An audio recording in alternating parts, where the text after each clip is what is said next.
Tam je to jasný. Makej trošku!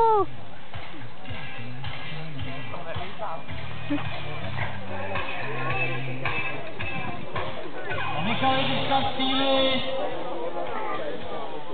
Tak teď už si počkáme na čas.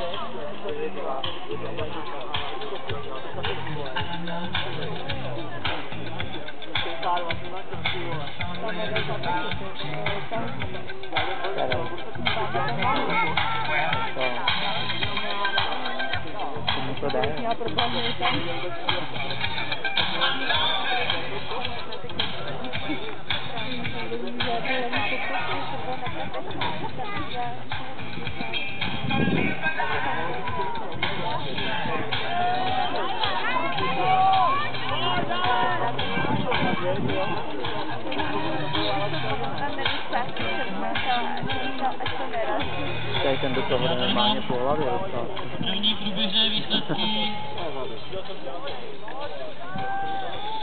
Tam měl tatík dobrou pauzu předtím. To má teď, jo, prostě on tomu fakt asi nerozumí.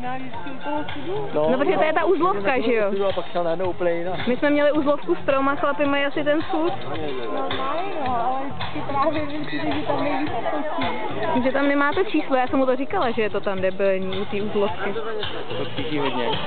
No ne, ale ta uzlovka není očíslovaná a nevíš, já jsem prostě nevěděla, kam mám dál běžet potom. Jsem už by se číslo nevešlo.